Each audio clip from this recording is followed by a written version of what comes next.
Imagine a world where labor is obsolete, where work is something of the past, but miraculously, everything's still functioning better than ever before. No, I'm not talking about a society run by robots. I'm talking about a world harnessing the power of play. And I believe that there's a lot we can learn from games to make that world happen. So today, I'm going to talk to you about how gamification can make our world a better place. So let's start with games. Who plays games? Most of the people, when they think of a gamer, they think about people like these. Little kids and guys who are probably single, probably unemployed, and eat pizza onto their shirts. But the actual statistics could be very surprising to many. The average gamer is actually 35 years old. Almost 70% of them are over 18. About half of them are women, which means there's actually more adult women playing games than male under 18, if you consider social mobile games like Candy Crush or Angry Birds. So what does this mean? This means that everyone can be a gamer. This is a very generic demographic. This could be your clients, it could be your employees, it could be your children, it could be your parents. Everyone has the capacity to enjoy games if there's a good reason to do so. So what is gamification? Gamification is the craft to take all those fun and exciting elements of games and pouring them into boring, non-game context. Things you have to do, but you don't necessarily want to do. So when I say gamification, some of you might start thinking about what we call the PBLs, the points, badges, and leaderboards. And this is where a lot of people think, oh, if I just take points and put it into a product or badges, it'll make it fun and exciting. And that's a big misconception. When I started in gamification in 2003, it was a very lonely passion for me. Very few people cared about it, and very few people understood it. Now, about 3 or 4 years ago, gamification became a buzzword, and a lot more people and companies, organizations, schools started to care about it. But still, very few people truly understand it.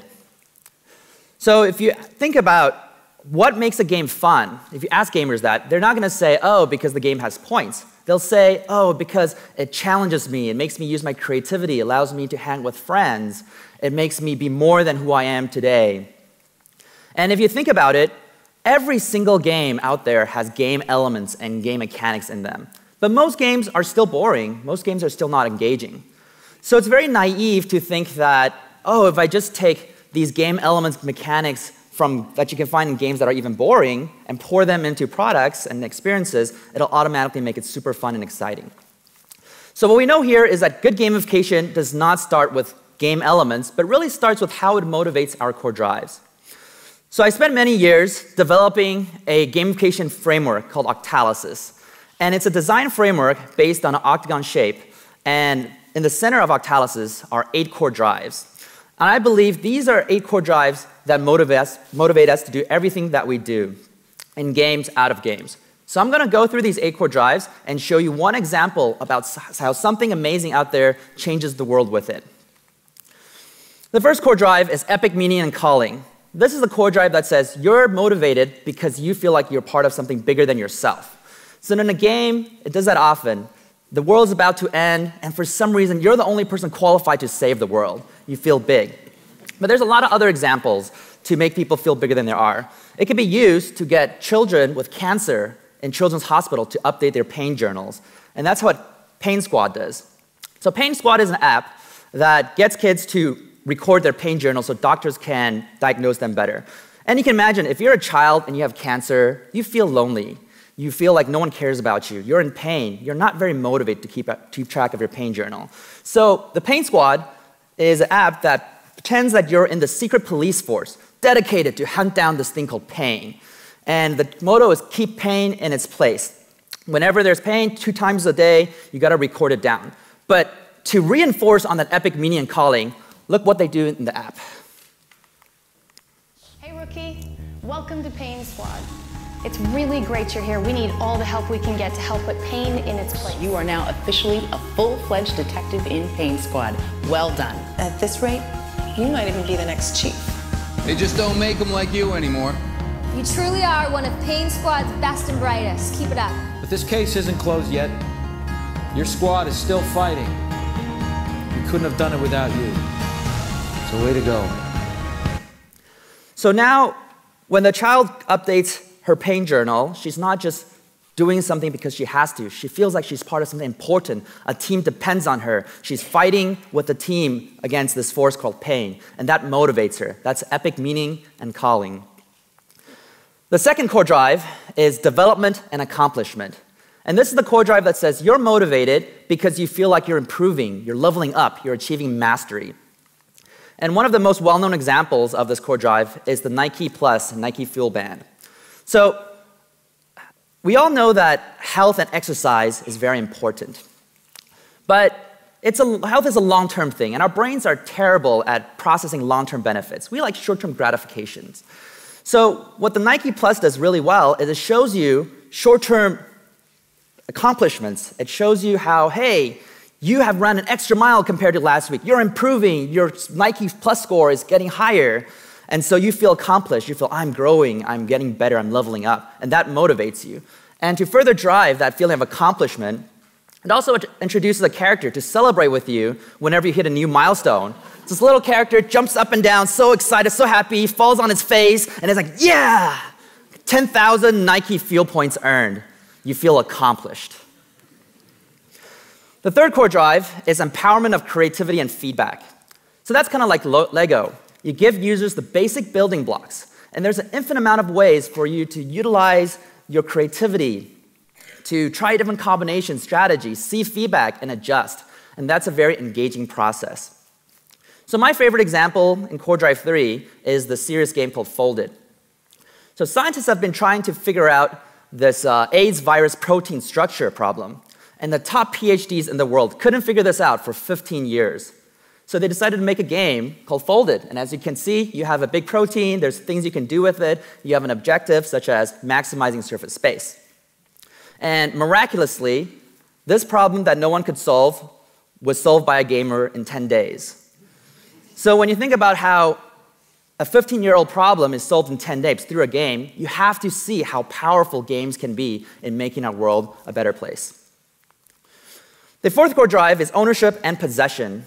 This is the core drive that says, because you feel like you own something, you want to improve it, you want to protect it, and you want to get more. So this is the core drive that powers a lot of virtual goods, virtual currency, things like that. It's also the core drive that motivates us to accumulate wealth. But it can also get us to learn math. Dragonbox is a learning game that gets little kids between 5 to 9-year-olds to be obsessed with solving hundreds of middle school algebra questions. Now, I don't know about you, but when I was a kid, math was the ultimate school grind. Like, everything else could be fun. You know, physics can be fun, science, history can be fun, but math, no, math is not fun. Math, you just sit there and you have to do it, so your parents don't get mad at you. So, check out how Dragonbox gets this to be fun for little kids.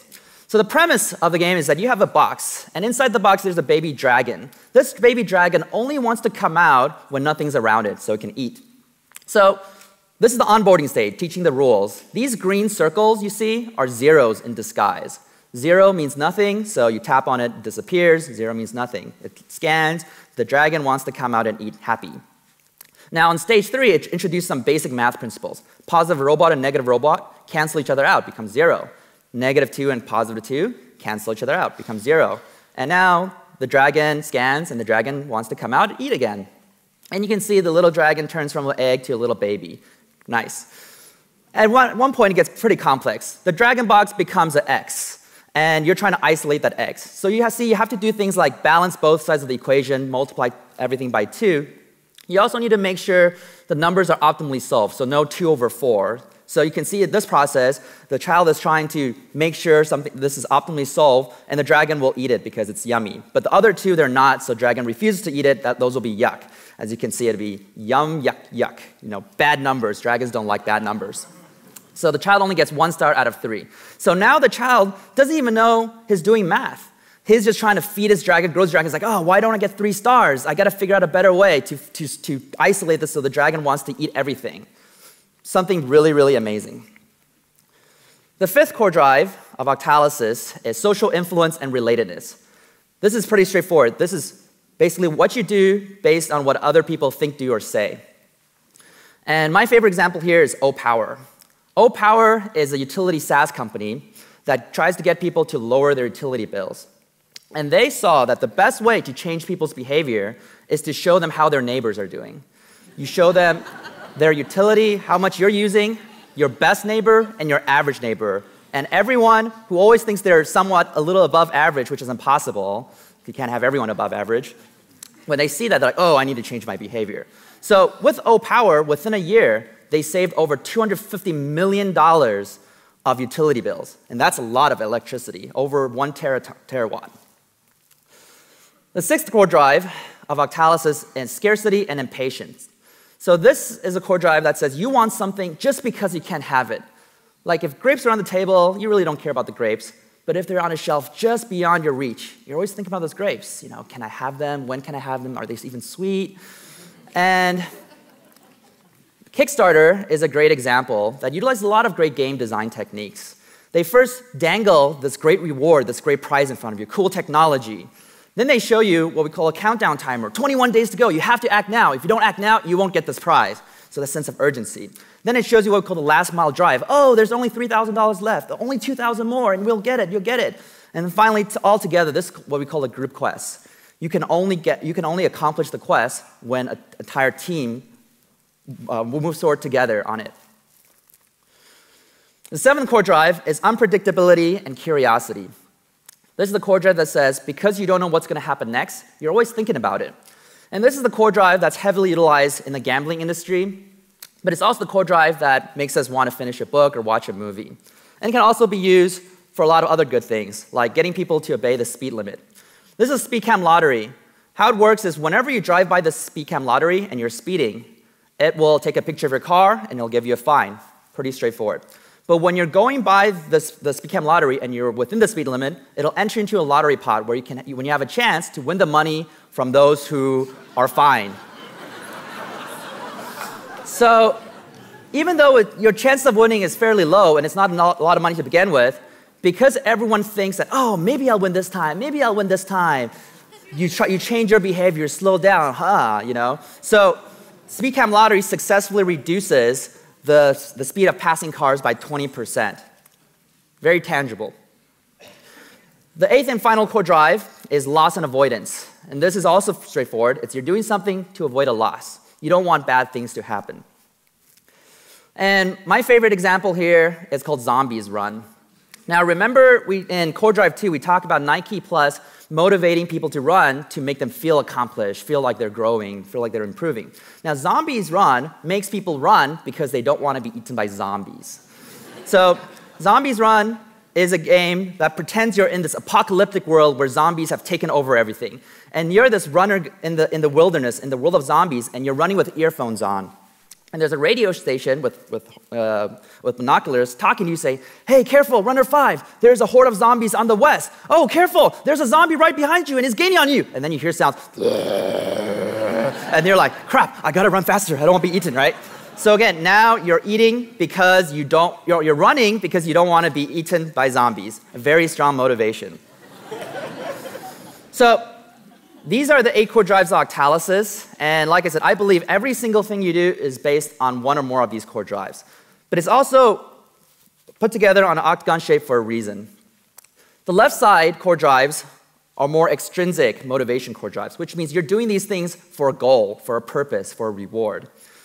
The ones on the right are the intrinsic motivation core drives, which means you're doing it because it's just enjoyable. You don't need a reward to use your creativity. You don't need a reward to hang out with friends. And you don't necessarily need to gain anything by being in the suspense of unpredictability. In fact, most people have fun losing money in casinos. And if you notice, the core drives on the top are more positive. I call them white hat gamification techniques. So if you're always doing something because you feel like you're being part of something bigger than yourself, and you're growing, you're improving, and you're using your creativity, it feels very, very good. It feels like you're in control, you're powerful. The ones on the bottom, I call them black hat game techniques. And if you're always doing something just because you want to avoid a loss, just because you don't know what's going to happen next, or you can't have something, it's going to be very, very powerful in motivation, but sometimes in the long run leaves a bad taste in your mouth. And it's not a very sustainable long-term design. So once you have that framework, you can start analyzing why different things are engaging and motivating. You can look at Facebook, how it motivates us, and maybe it lacks a little bit of epic meaning and calling, maybe a little bit of scarcity. You know, there's basically everything you want you can get on Facebook. You can look at things like LinkedIn, right? And LinkedIn, yeah, there's not a lot of space to utilize your creativity on LinkedIn. You create a profile, you look at people, that's about it. But it is relatively important. There's ownership, it's your own life. There's a lot of things in LinkedIn that engages people. So that's just level 1 Octalysis. There's actually 5 levels in total, and it gets a lot more complicated later on. But the premise is this. Good gamification design is a complex subject. It's not just slapping on points, badges, leaderboard, game mechanics onto an experience. It's never a cookie-cutter solution.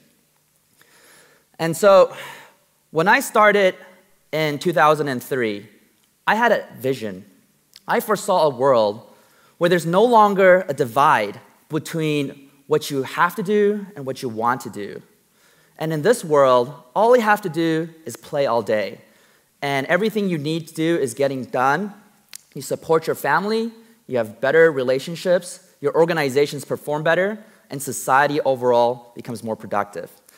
And I work every single day of my life to push towards that vision. But there's only so much I can do by myself. So that's why I need you to be part of that journey with me so that we create a world where whenever we wake up in the morning, we'll say, wow, that dream was amazing, but I'm so glad I woke up and back to reality because that's where the real fun is at. Thank you.